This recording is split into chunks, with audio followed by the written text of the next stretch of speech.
ऐसी कार्रवाई होगी और ऐसी कार्रवाई शुरू हो गई है कि आने वाले समय कोई सोचेगा नहीं भारत की तरफ, और एक भी आतंकवादी भारत की धरती पर बचेगा नहीं। जो मारे गए हैं नक्सली, जो जो मुठभेड़ में, वो 550 नक्सली मारे गए हैं 20 सितंबर 2024 के बाद।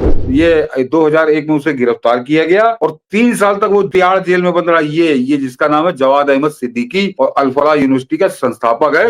और मैंने कल भी बताया था, ना वहाँ न्यूरोलॉजी है, ना वहाँ कार्डियोलॉजी है, कुछ है ही नहीं, केवल नाम के लिए यूनिवर्सिटी खुली है। वो पाकिस्तान का अड्डा तैयार था हरियाणा के अंदर। इसकी तुलना आप वैष्णो देवी यूनिवर्सिटी कर रहे हो। सर नमस्कार। नमस्कार मनीष जी, दर्शकों को भी नमस्कार। उन्मादियों ने बड़ा हल्के में ले लिया नरेंद्र मोदी को और अमित शाह को। उन्हें लगा कि मोदी बाहर व्यस्त हैं, अमित शाह बिहार के चुनाव में व्यस्त हैं, तो उनने देश जलाने की तैयारी कर ली। और दूसरी तरफ जब हार एग्जिट पोल में साफ दिखने लगा, तो कांग्रेस और इनने बिहार जलाने की तैयारी कर दी है। लेकिन इस बीच अमित शाह जो एक्शन में आए हैं, जो हम कह रहे हैं कि अमित शाह जो एक्शन में आए हैं, वो लग रहा है कि एकदम से जन्मेजय बन गए। एकाएक यूनिवर्सिटी की मान्यता रद्द और इन गुंडों को भयावह चेतावनी। बिल्कुल सही नामकरण है मनीष जी, बिल्कुल सही नामकरण है। और अमित शाह भारतीय राजनीति में जन्मेजय के रूप में याद किए जाएंगे। ये आज दिल्ली ब्लास्ट हुआ, उसके बाद जो छापेमारी हो रही, पूरी देशव्यापी छापेमारी हो रही है। ऐसा नहीं कि खाली दिल्ली में हो रही है या हरियाणा में हो रही या कश्मीर में हो रही, पूरे देश में छापे पड़ रहे हैं। और जैसी खबरें आ रही हैं, जो बता रहे हैं, क्या दिखा है मनीष जी? अच्छा, राम राम राम राम भाई, राम। कि वो जो खबरें आ रही हैं कि पूरे देश में छापे पड़े हैं, और करीब करीब 500 जगह छापे पड़े हैं, 500 जगह छापे पड़े हैं। और सैकड़ों की संख्या में, मतलब वो संभवतः 1000 के ऊपर लोगों को उठा लिया है एजेंसियों ने, पुलिस ने उठाया है एजेंसियों ने, और उनसे पूछताछ चल रही है।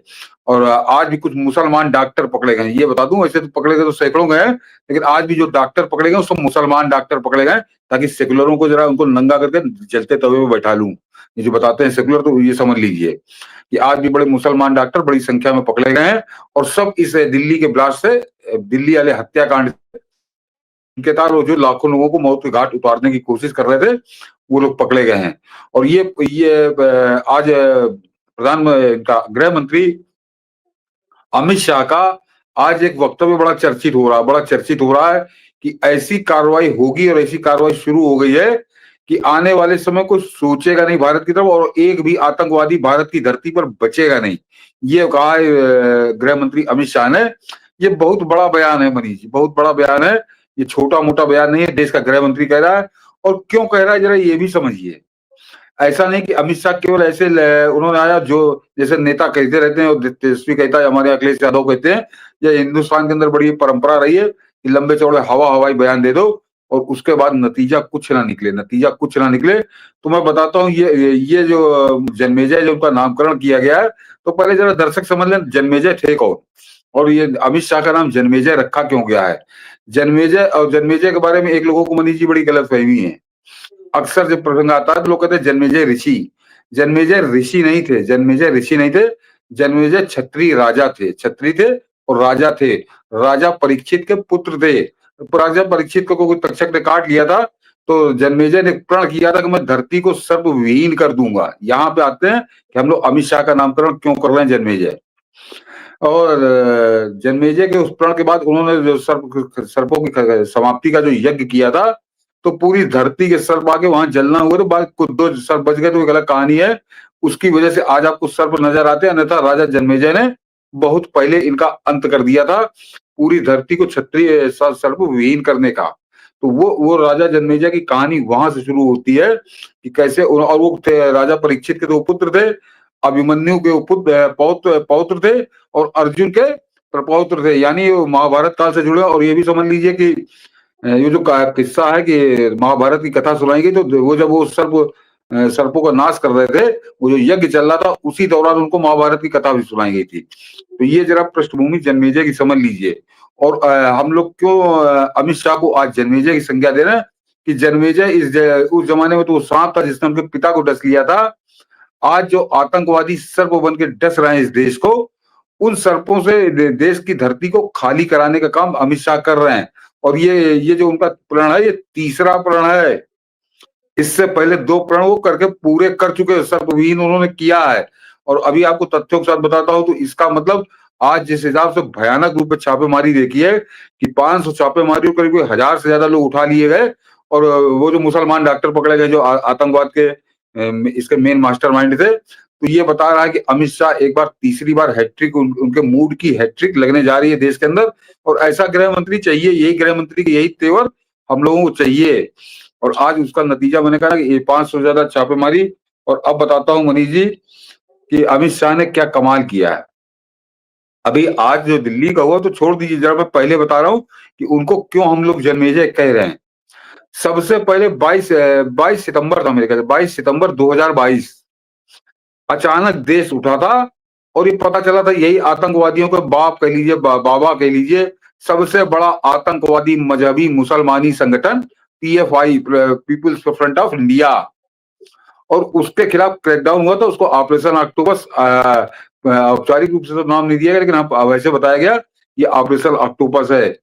और एक रात में 22 सितंबर को रात में शुरू हुआ, तो सवेरे हम लोगों को पता चला था कि 1000 से ज्यादा गिरफ्तारियां, देश के 11 प्रदेशों के अंदर छापेमारी।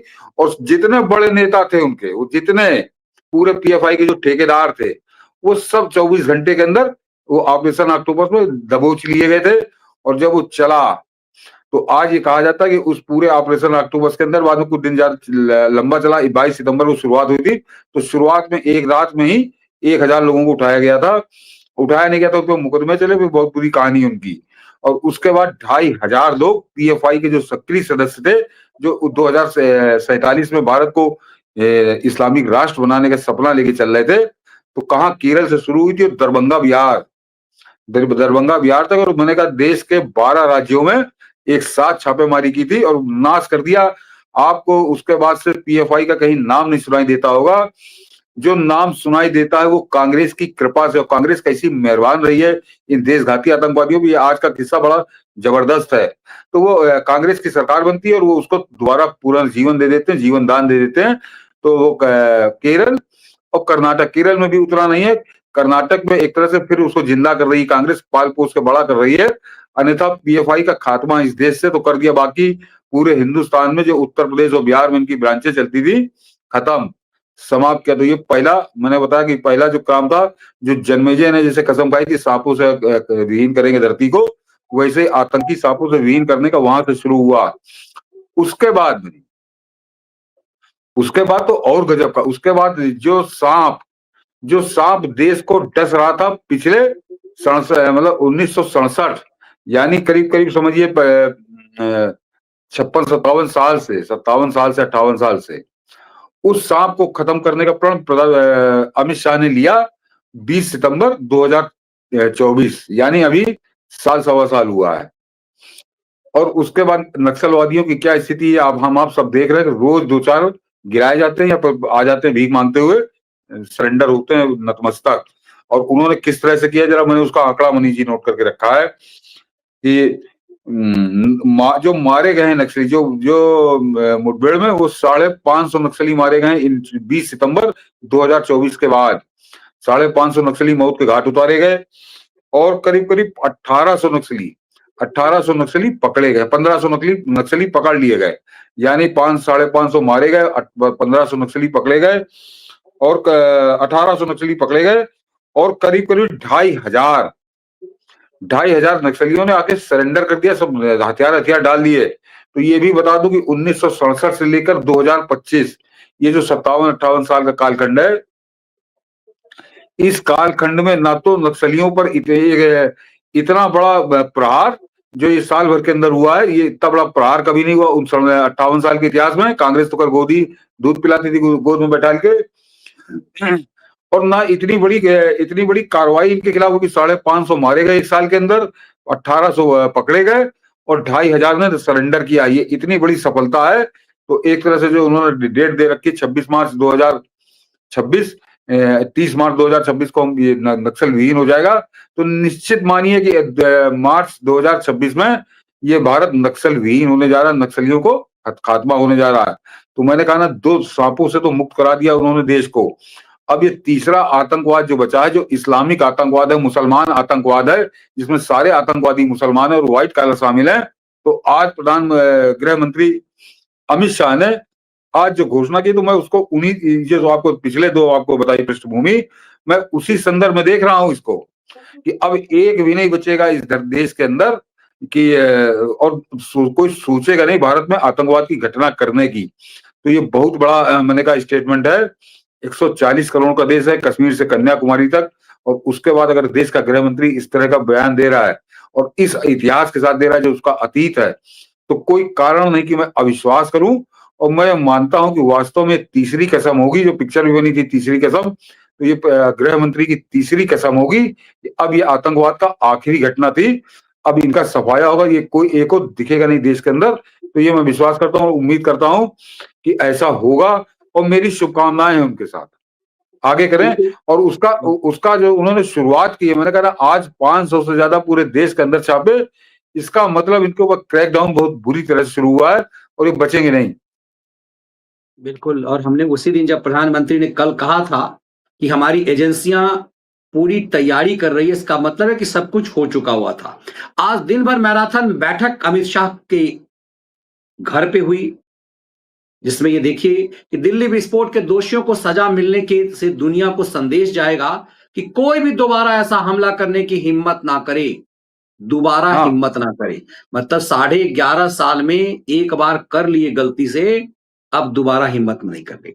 खबर ये भी आई कि ये चौंकाने वाली खबर है कि देश ने देखा कि एकाएक कैसे उस अल फलाह यूनिवर्सिटी को की मान्यता रद्द कर दी गई। अब ये मान्यता सामान्य मामला मान नहीं है। हाँ, हाँ, बोलिए बोलिए बनी जी, बोलिए। ये सामान्य मामला नहीं है सर, कि इतनी जल्दी, और ये माना जा रहा था कि बड़ी तैयारी के साथ अल फलाह यूनिवर्सिटी को जामिया मिलिया और एएमयू के तर्ज पर हुड्डा ने तैयारी की थी, और ये भाजपा की खट्टर सरकार और उसके बाद भी ये पनप रहा था।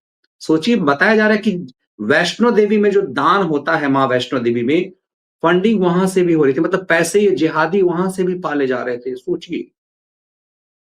अब जरा सोचिए, थोड़ी देर हुई है, लेकिन अमित शाह किस मूड में आ गए हैं और देश की सरकार किस मूड में आ गई। जो प्रधानमंत्री मोदी ने जो हरी झंडी से गुस्से से लाल होकर जो हरी झंडी दिखाई है, वो झंडी कितनी भयानक है कि अब इनके सबके नंगे होकर सामने आएंगे। और मैं बार बार कहता हूं कि खबर के पीछे खबर पढ़ने की कोशिश किया करिए, क्योंकि ये जो हमारे यहाँ जो है जिसे मैं कहूँ कि सार्वजनिक रूप से उपलब्ध जो मीडिया संस्थान है, ये तमाशा बन चुके हैं, तमाशा।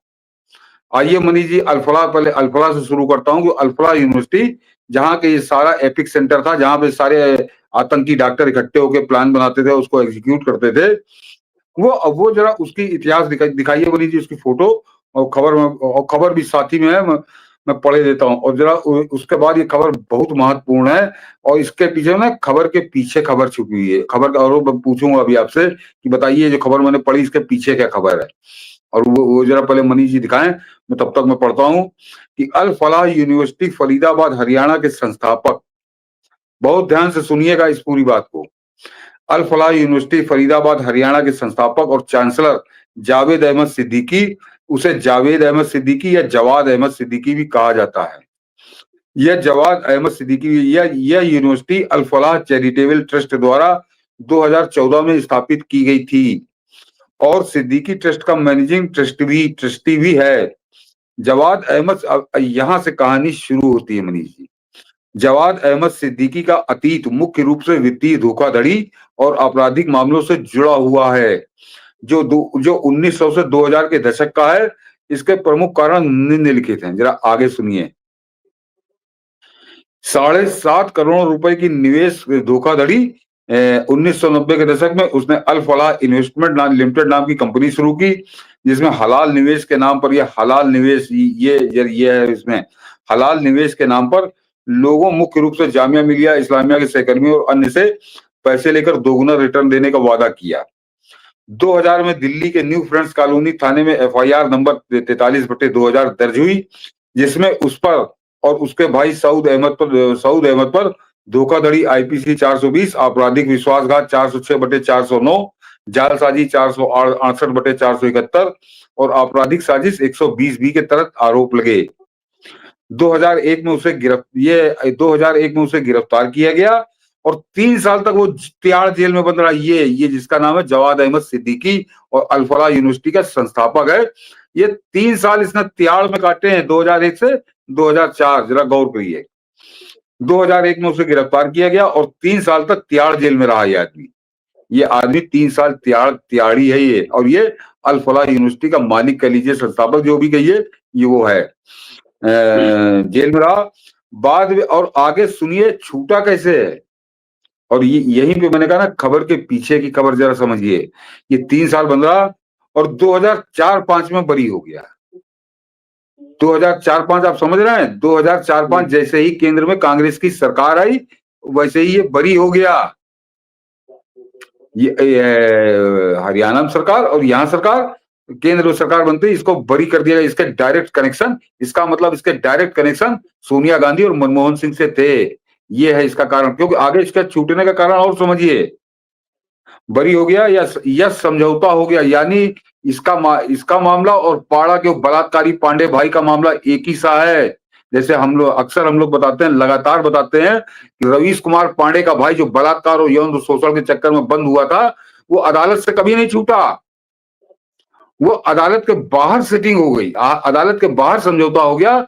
उस लड़की को उसकी शादी करा दी गई और उसके बाद समझौता करके वो छूट गया बलात्कारी पांडे का भाई, जो रवीश कुमार कभी नहीं बताता। ये वो किस्सा है। ये 3 साल तक तिहाड़ में जेल में बंद था जब तक अटल जी की सरकार थी। अटल जी की सरकार जाते ही है और इसको एकदम से छोड़ा जाता है कांग्रेस की सरकार में, बाहर समझौता करा दिया जाता है और ये 2004-5 में छूट जाता है। और ये इस आदमी को 2014-15 में कांग्रेस की सरकार हरियाणा में सैकड़ों करोड़ की जमीन इसको देती है कि तुम यहाँ पे यूनिवर्सिटी बनाओ, तुम यहाँ पे यूनिवर्सिटी चलाओ। तो इसका जो मैंने आपको अतीत बताया, तो इसका लिखाई पढ़ाई करने से तो कोई मतलब ही नहीं था, डॉक्टर बनाने से तो कोई मतलब नहीं था। और इसके ऊपर इतनी मेहरबान हो गई कांग्रेस की सरकार, तो नहीं, कांग्रेस की सरकार इस पर मेहरबान नहीं हुई थी। इतने जालसाज धोखाधड़ी अपराधी आदमी को इसलिए जमीन दी गई थी ताकि दिल्ली के बगल में पाकिस्तान का एक अड्डा तैयार हो। कांग्रेस ने पाकिस्तान का अड्डा बनाने के लिए एक अपराधी व्यक्ति को ढूंढकर अल फलाह के नाम से यूनिवर्सिटी खोलने की जमीन दी थी, जो कांग्रेस की सरकार थी। हुड्डा मुख्यमंत्री हुआ करता था। तो जो हरियाणा के रहने वाले हिंदू हैं, उनके मुंह सर पर तो लाके उन्होंने यमराज को बैठा ली दिया था, इस्लामिक यमराज, जो मुसलमान यमराज था, जो हिंदुस्तान में गजवा हिंद कराना चाहता था। और साथ ही साथ एक पाकिस्तान के एजेंट को बिल्कुल दिल्ली के बगल में जगह दी थी। ये है ये खबर, जो खबर के पीछे खबर है कि 2004-5 के बाद इस आदमी को लाकर दिल्ली के अंदर बैठाल दिया गया। और कोई जवाब देगा, कोई पूछेगा इस अधेड़ से, इसकी अम्मा से और इसके जो बाकी लगे भगुए चमचे हैं कि इस आदमी को यूनिवर्सिटी बनाने की जगह क्यों दी गई? कोई है जवाब इनके पास? तो नहीं, ये पाकिस्तान का अड्डा, यानी पाकिस्तान को दिल्ली से 45 किलोमीटर की दूरी पर फरीदाबाद में एक अड्डा दे दिया गया कि तुम यहाँ पे बैठ के अपना अड्डा बनाओ और यहां से तुम भारत के खिलाफ अभियान चलाओ। इससे ज्यादा देशघाती राजनीति, इससे ज्यादा देशघाती राजनेता, इससे ज्यादा कोई देशघाती राजनीतिक दल क्या किसी दुनिया के किसी देश में हो सकता है? क्या आप हम लोग डोनाल्ड ट्रंप की बात करते हैं, तो डोनाल्ड ट्रंप का विरोधी वहां बाइडेन है या ओबामा है या दुनिया भर के नेता, वो दुनिया भर की आलोचना करते हैं डोनाल्ड ट्रंप की। लेकिन क्या वो चीन के लिए वहां पे कोई अड्डा बना के दे देंगे? उनका उनका झगड़ा डोनाल्ड ट्रंप से है, डोनाल्ड ट्रंप की राजनीति से है, सब कुछ है और वो खूब विरोध करते हैं। लेकिन वो इतने नीच, इतने गिरे हुए लोग नहीं है जैसे कांग्रेस यहाँ थी कि उन्होंने पाकिस्तान को अड्डा बनाने के लिए जमीन दे दी हरियाणा के अंदर। और उसका नमूना है ये आदमी, जो इसका अतीत है, ये अपराधी प्रवृत्ति का। 3 साल ये तिहाड़ में जेल में बंद रहा और अब तो खुलकर चरित्र सामने आ गया कि किस तरह से 40% कश्मीरी आतंकवादियों को यहाँ पे एडमिशन दिया इसने, और वो सारे डॉक्टर आतंकवादी, और वो देश के अंदर लाखों लोगों को मौत के घाट उतारने वाले थे। और उसकी जिम्मेदार कांग्रेस, सोनिया गांधी और अधेड़ राहुल गांधी, जिसको बोल नहीं रहा कोई चैनल, और कोई सब अपने मुंह में पट्टी बांधे बैठे हैं सारे सेकुलर नेता। ये कांग्रेस की करतूत है, कांग्रेस का लगाया हुआ जहर का पौधा है, जो अब इतना अगर ये जरा सा सक्सेसफुल हो जाता तो देश के अंदर कैसी लाशें बिछी होती। हम लोग लगातार 3 दिन से समझा रहे हैं। और मनीष जी, मुझे आज बड़ा अच्छा लगा, हम लोग जो लगातार पीछे पड़े हुए थे, आज 2-3 चैनलों ने उसको आए उसी जहर के ऊपर कि कैसे लाखों लोग मर जाते, कैसे इनकी प्लानिंग लोगों को मार देने की थी। ये 3 दिन लेट इनकी गाड़ी चल रही है। हम लोगों ने 3 दिन पहले बताया था और आज वो अदालत वाला संपादक भी और दुनिया भर के कई लोगों ने किया उसको। तो ये है और इसके लिए जिम्मेदार केवल ये तो आतंकी है ही है, ये तो अपराधी है ही है। इसका कर्म आज से 25 साल पहले जेल काट रहा था, तिहाड़ काट के आया था। तो इससे शिकायत थोड़ी है, ये कर्म था, इसको जब मौका मिला तब इसने किया। इसको मौका दिया किसने?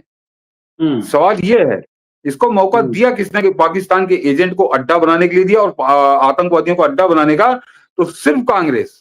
ये सोनिया गांधी और उसका लौंडा ये जो अधेड़ घूम रहा है, ये 2014 में इसको जमीन दी गई, यानी 10 साल ये लौंडा अधेड़ जो है ये बिल्कुल जवान हो चुका था और ये पूरा एक तरह कमान संभाले हुए था।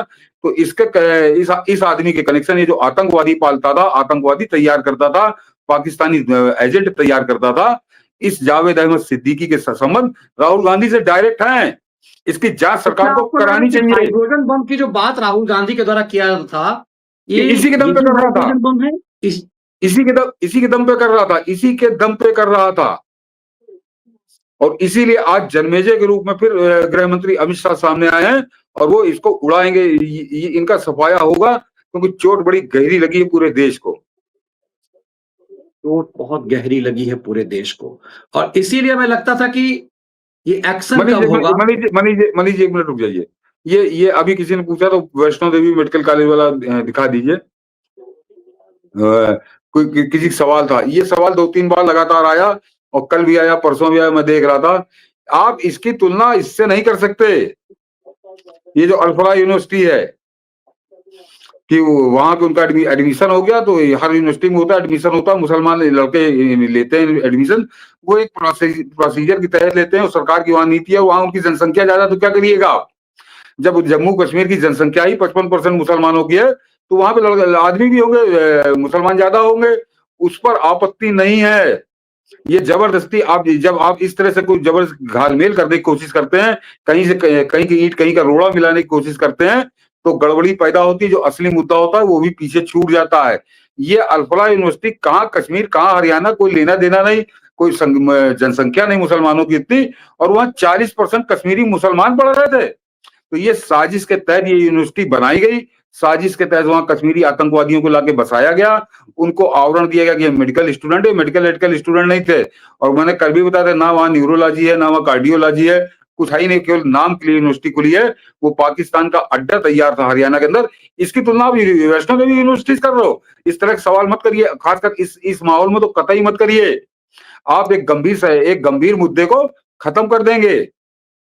वहां पे 55% मुसलमान ऐसे ही है वहां आबादी, और वो सरकारी यूनिवर्सिटी है, पूरी तरह से सरकार के नियंत्रण में चलती है। तो वहां पे उनकी संख्या ज्यादा, तो वहां ज्यादा उनकी संख्या है जो छात्र के रूप में पढ़ रहे हैं। तो वो कोई आतंकवाद का सर्टिफिकेट लेके नहीं है, कोई पाकिस्तान से सर्टिफिकेट लेके नहीं आए हैं, ना वहां पे आज तक ऐसा कोई केस आया है। ये मामला 2014 में कांग्रेस इस अड्डे को बनवाती है और उस अड्डे का इस्तेमाल भारत के खिलाफ कैसे हो रहा है, लाखों लोग मौत के घाट उतर जाते। और आप क्योंकि बार बार यही सवाल आता है, वैष्णो देवी बात करिए, वैष्णो देवी बात है, वैष्णो देवी में कतई कोई तुलना ही नहीं हो सकती इससे। वो माँ वैष्णो देवी के नाम पे यूनिवर्सिटी, लेकिन सरकारी यूनिवर्सिटी है, और वहां पढ़ रहे हैं, क्या फर्क पड़ता है? बिल्कुल ऐसे ही हर उस देश में जो अल-फलाह यूनिवर्सिटी के साथ जो एक्शन लिया, वो बता रहा है कि अमित शाह का और भारत सरकार का मिजाज अब क्या है। ये उन सब के लिए चेतावनी है। लेकिन अल-फलाह का जो पाप सामने आया है, जम्मू कश्मीर से लेकर फरीदाबाद तक, पूरा सांप सूंघ गया है, एकदम से सन्नाटा है। अब वो बुढ़िया समेत तमाम लोग, ये सिर्फ मुसलमान, ऐसा तो नहीं हो सकता सिर्फ मुसलमान की बात क्यों हो रही है। मुझे लग रहा है कि यही सही समय, कहते हैं ना, यही समय है, सही समय है, और शाह पूरे मूड में। नहीं, मुसलमान की बात क्यों हो रही है, आज ये भी बताता हूँ मनी। मारने वाले मुसलमान, प्लान बनाने वाले मुसलमान, एग्जीक्यूट करने वाले मुसलमान, गाड़ी लेके आने वाले मुसलमान, बम लेके आने वाले मुसलमान, तो नाम क्या किसी सरदार का लेने लगे क्या? नाम क्या किसी हिंदू का लेने लगे क्या? चाहती है ये जो एक तरफ से लेकर ऊपर से लेकर नीचे तक, चाहे जो भूमिका हो, मदद करने वाले मुसलमान, फलाना करने वाले मुसलमान, ये सारे मुसलमान। तो नाम क्या इसके बाप का? इसका बाप भी तो मुसलमान ही होगा। तो जो आदमी जो काम कर रहा है उसी के तो नाम लेके मुसलमान। और तुमको याद नहीं आता कि जब देखो तब जैसे साध्वी प्रज्ञा का नाम आता था, जो निर्दोष छूटी है सुप्रीम कोर्ट से, वो उनका नाम होता है हिंदू आतंकवादी, हिंदू बड़े उग्रवादी होते हैं। ये बुढ़िया, इसके बुढ़िया का पूरा कुनबा पूरा खानदान इनका जितना ये पत्रकारिता का है, ये सब साध्वी प्रज्ञा के जान के दुश्मन बने थे एक महिला के, और उसको साबित नहीं कर पाए ये। और ये अब इनको इतना बुरा लग रहा है कि मुसलमान है तो मुसलमान कहा जाएगा, क्या कर लोगे तुम? बिल्कुल, और इसीलिए हम कह रहे हैं कि अमित शाह पूरी तरह से जन्मेजय की भूमिका में है। लगातार ये मैराथन मैटर बैठक चल रही है। अब पूरा ट्रेंड कर रहे हैं अजीत डोभाल, पूरा कमान जो है एक तरह से शाह ने सौंप दिया हुआ है। आईबी चीफ तपन कुमार डेका, एनएसए अजीत डोभाल, इन सब के साथ लगातार ये मीटिंग, और उसके बाद आनन फानन में ये फैसला, इसने पूरी तरह से हिला कर रख दिया है भारत द्रोहियों को। और चूंकि ये लगता है ना कि चलो, उनको लगता था कि वही दौर है कि एक गृह मंत्री जो है बार बार कपड़े बदल रहा है, और वैसा ही कुछ हो रहा है। 48 घंटे के अंदर इतनी बड़ी बड़ी फैसले, मतलब आप, मुझे लगता है कि सोचिए कि इतनी गिरफ्तारी इतने बड़े पैमाने पर, इसका मतलब क्या है? ये ऐसे नहीं हुआ है, इसका मतलब है कि आपकी जांच एजेंसी कितना एक्टिव है, इस चीज को समझिए। और यूं ही नहीं, देश के प्रधानमंत्री ने कहा है कि हम पाताल से निकालेंगे और हमारी एजेंसी इन सबको पता करे। इसका मतलब है कि जो हम लोग कल ही कह रहे थे, कि यदि मोदी कह रहे हैं, इसका मतलब वो हो चुका हुआ है। नहीं मनीष जी, केवल कहा नहीं है, मैंने कहा कार्रवाई शुरू हो गई, 500 से ज्यादा छापेमारी हुई, 1000 से ज्यादा लोग गिरफ्तार हैं, जिन पर लठ टूट रहा, लाठी टूट रही है, वो उगल रहे हैं, तोते की तरह बोल रहे हैं, और लगातार गिरफ्तारियों की सूचनाएं आ रही हैं। अगर आप न्यूज चैनल में तो लगातार देख रहा हूँ कि कहाँ कौन पकड़ा गया, तो लगातार समझिए करीब हर घंटे 2 घंटे में फलानी जगह से मुसलमान डॉक्टर पकड़ा गया। ये बड़ी खास बात है, खाली डॉक्टर पकड़ा गया नहीं, मुसलमान जो डॉक्टर पकड़ा गया वो मुसलमान डॉक्टर पकड़ा गया। बुढ़िया जो देखती है तो बुढ़िया जरा सुन ले कि जो पकड़ा जा रहा है मुसलमान डॉक्टर पकड़ा जा रहा है। काहे पकड़ा जा रहा है मुसलमान? कोई हिंदू पकड़ लिया जाता, कोई सरदार पकड़ लिया जाता, कोई ईसाई पकड़ लिया जाता तो बात समझ में आती। जो पकड़ा जा रहा है मुसलमान डॉक्टर पकड़ा जा रहा है, और सवेरे से शाम तक लगातार पकड़ा जा रहा है। और अभी तो आगे और पकड़ा जाएगा, क्योंकि मैंने कहा ना कि वो जन्मेजय बन गए हैं। जैसे उन्होंने नक्सल खत्म किए इस देश से, जैसे उन्होंने पीएफआई खत्म किया, वैसे ही अब इनका भी खात्मा होना निश्चित है। थोड़ा इंतजार करिए। बिल्कुल, और हम लोग इसीलिए इंतजार कर रहे हैं कि देश के गृह मंत्री एक्शन में हैं, और यही एक्शन उनका कायम रखना चाहिए। और जिस तरह से उन्होंने नक्सलियों को खत्म किया है, अब की बार ये माना जा रहा है कि पूरी तरह से देश, उसके बाद नक्सलियों के खात्मे के बाद जिस तरह से ऑपरेशन सिंदूर हुआ, उसके बाद देश के अंदर वैसा ही किसी ऑपरेशन की तैयारी है, और ये हो चुकी हुई है। हम ये कहेंगे, तरह आएंगे उस पर अलग से भी। ये जरूरी इस बात को भी है, इन देश जो हम लोग अक्सर, मैं बार बार कहता हूं, जब से मैंने मनीष ठाकुर शो शुरू किया पिछले 6 साल से ज्यादा समय से, ये खैराती इस देश के लिए ज्यादा खतरनाक हैं, आतंकियों से ज्यादा खतरनाक हैं, नक्सलियों से ज्यादा खतरनाक हैं। अब बारी इनकी भी होनी चाहिए, तो मैं और तैयारी तो। इन सबकी अम्मा कौन है, जो हम लोगों ने अभी आधे घंटे बातचीत की है। मैंने कहा दर्शकों से, इसका निचोड़ समझिए, निचोड़, कि इनकी सबकी अम्मा है कांग्रेस। ये जरा आप अपने स्वयं से पूछे कि एक आदमी जो लोगों के पैसे लेके भाग गया, उनको ठग लिया, और 3 साल वो तिहाड़ जेल काटा उसने। 3 साल, 3 महीने होते, 3 हफ्ते होते तो होता गलतफहमी में चला गया होगा। 3 साल तक वो तिहाड़ जेल में बंद रहा, और उस आदमी को कांग्रेस की सरकार जैसे ही दिल्ली के अंदर बनती, उसको छोड़ दिया जाता है, उसका समझौता हो जाता है। जो 3 साल से समझौता नहीं हो पा रहा था, किसने? जाहिर सी बात है सरकार ने समझौता कराया वो, और उसको निकाल कर बाहर लाए।